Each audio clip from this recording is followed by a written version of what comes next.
Hello, thank you for joining me. This is our fourth video in our series on how to create the door per our assignment in week number 2. In this video, I'd like to show you how to set up the panels and use the sketch geometry associated with some of these panels, kind of giving you an idea of some of the things you can do with your door. So this is what we're going to do. We're going to, in regard to the door that I measured in my office, the one that you see on the website, it looks like the door, the panels are dictated by a certain distance from the edge of the door. And it looks like it's a pressed door, but it kind of looks like a piece of dimensional lumber across the top of a very specific distance. And the same kind of lumber on the sides and on the bottom of the door. So on the top of the door we have a distance of about 4 1/4, whereas on the sides of the door it looks like it's about 4 inches from the left side over here, and then from the panel below that it's 4 inches, and then from the middle it's 4 inches too. So I think what I'm going to do is I'm going to set up some geometry to take advantage of that. So I already have a center line down the middle, just going to give us a little bit of perspective when we draw out our sketches, and I'm going to draw out a panel using the corner rectangle tool. The reason I'm not using the center rectangle is because there's nothing in the center that I could use, but with the corner rectangle tool I can go ahead and dimension from the sides of the rectangle. So from the top to the bottom of that panel line it's going to be 4.25. From this side it's going to be 4 inches.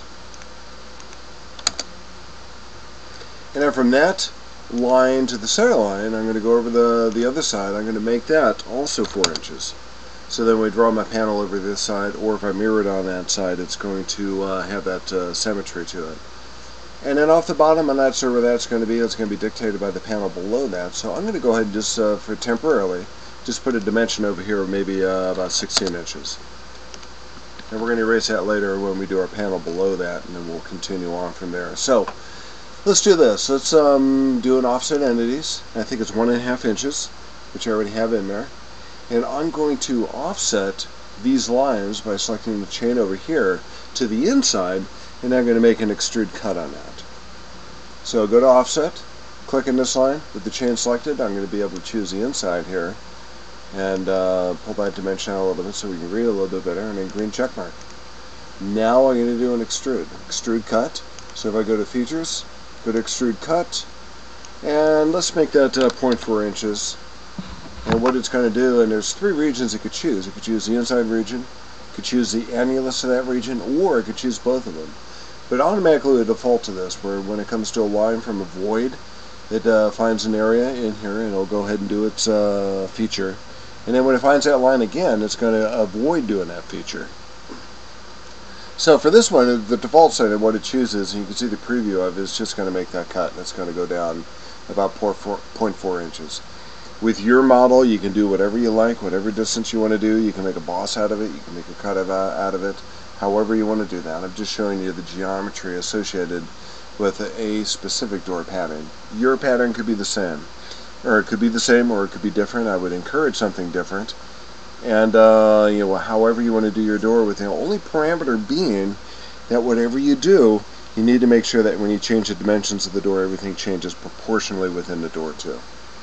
Okay, so we're going to make that 0.4 inches, green check mark, and there's our panel. Let's go ahead and put a fillet on it. So if you go to the fillet button up here on our feature tab on our command manager, we're going to make that maybe 1/4 inch.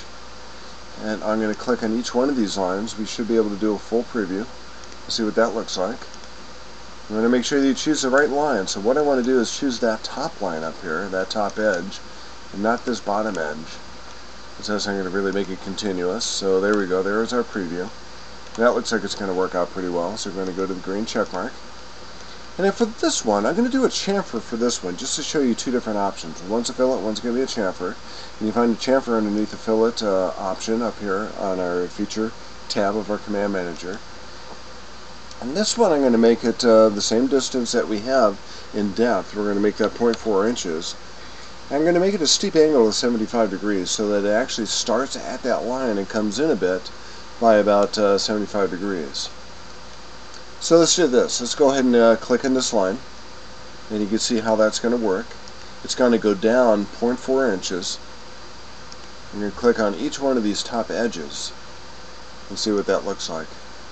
So that looks like a pretty decent cut. 75 degrees might be a little bit too steep. Maybe we can make that 70 degrees or 60 degrees. Let's try 65 and see what that looks like. That might look a little bit more realistic in regard to a door. And if you click on that, you can see the distance there. So what it's doing is it's going down 0.4 inches, which is the exact depth of our cut in there. And then from there it goes up at a 65-degree angle in regard to a cut. So we could change that. We can make that maybe 0.3 inches, so it gives us a little bit of an offset in the bottom. And change it that way. However you want to do it, it's up to you. But there's our first panel.